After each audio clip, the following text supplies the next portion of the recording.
Oh, there's a bass right there. I don't know if you guys can see that. That bass is literally right in front of me. There we go. Oh, giant.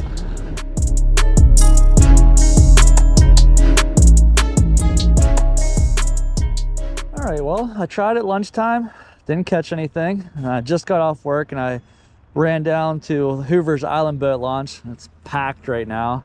And I went to the Isle of Cute boat launch and it's packed too. So we're gonna hit up the creek. Still gonna throw around that 5-inch Nessie. Said this is fun lure to throw. Like to get on some more smallies with it. So we're gonna try it here at the creek. Then I'm also gonna walk to a spot out the river a little bit. Now, as far as conditions, it rained pretty much all afternoon. And the next 3 or 4 days is supposed to be rain. And it's the first day of April, so it's to be expected. April showers. But with this rain coming in, I'm hoping it gets the fish fired up. Plus, with a lot of these fish coming into the spawn and pre-spawn, as the water in the creek comes up, it's going to allow them to move up from the river and give them the opportunity to come up and spawn in the creek too. So the rain's a good thing this time of year.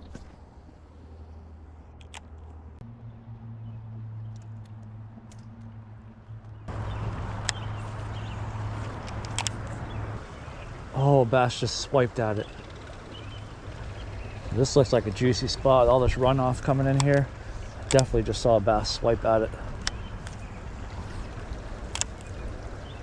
Figured before I hook the fish, I'll work my way down here. What is that? Whopper plopper. Came down here and got a white whopper plopper out of it. It's a nice little deep hole right here. So the river's slightly coming up because of all the rain. I couldn't get on that fish back there at the creek, so we're gonna try the river. Oh, I see a smallie right now. It's literally right in front of me. Oh, he swam away from it. It wasn't a big one, but I thought he still would have ate it. Oh, he's looking at it. That's a little guy. It's like a little 10-incher.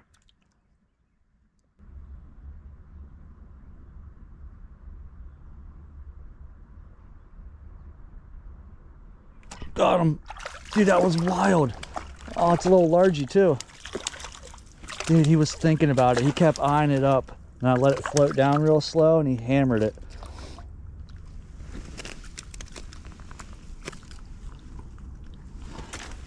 Yeah, look at that. That's a little largy, it looks like. Dude, that was wild. Oh, he's got a little rough spot in his tongue. I think that's a spot. Still, that's my first spot of the year. That's so cool. That was such a fun bite too. All right, thanks for biting, bud. Thanks for the awesome sight fish too.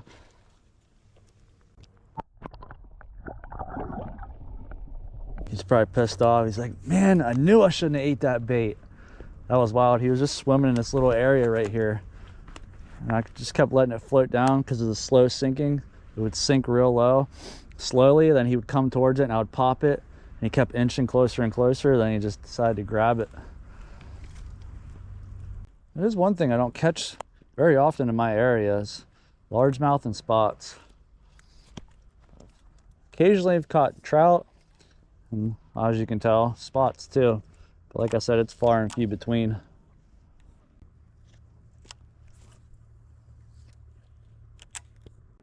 Just watching this lure too with polarized glasses on and seeing the flash and just watching it work, or watching how you work it, just makes it exciting because you get to actually see the fish come up and swipe at it and bite it.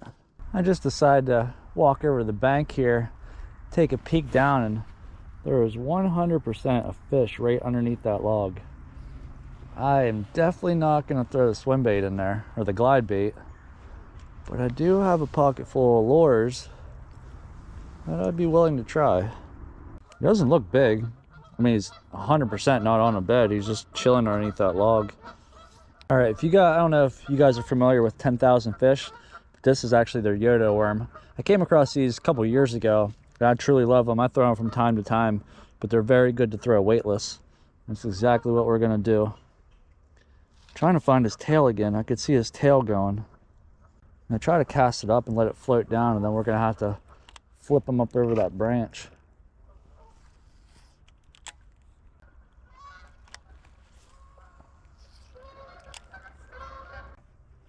Oh, I got one. That wasn't the fish I saw, but he came up and swiped at it. Nice. Bank flip. Calm down.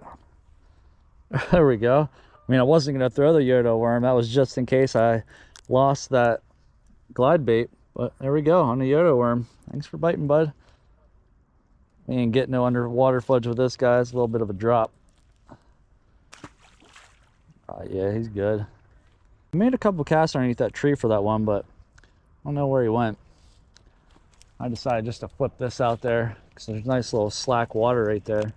That little guy came up and swiped at it. See if there's another one in there. But yeah, this sungill or bluegill or whatever it is, this pattern's really good. Kind of looks like a little perch or sunfish swimming around.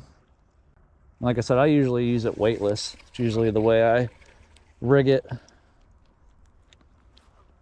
And then the hook that I have on here, it's one of those Assault Mustad hooks.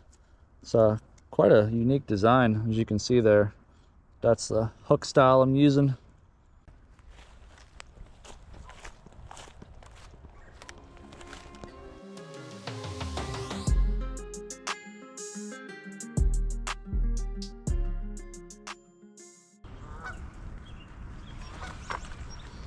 Oh, there's a bass right there.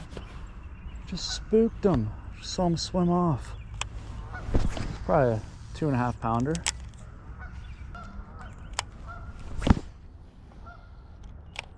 I don't know if you guys can see that. That bass is literally right in front of me. I'll try to speed swim this over here so we can get him to bite. He is like 10 feet in front of me.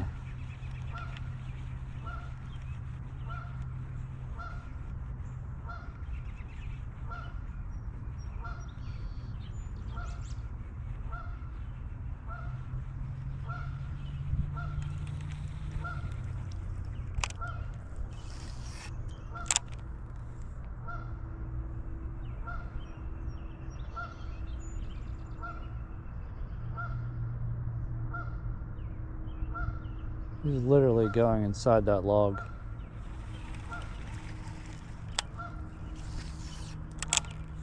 All right, day 2 fishing in the rain. Now, because of the conditions of the rain, the river's high now, it's muddy. So I got to put that glide bait away. And I'm going to go with the chatterbait here.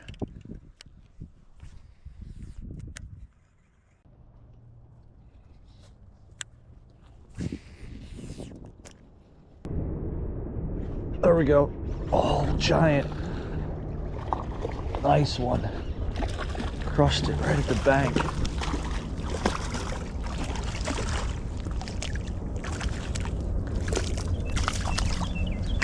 All right, it's not as big as I thought he was. He looked bigger. Still, that's a good one.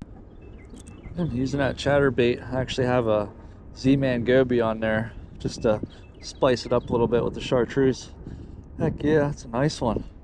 Thanks for biting, bud.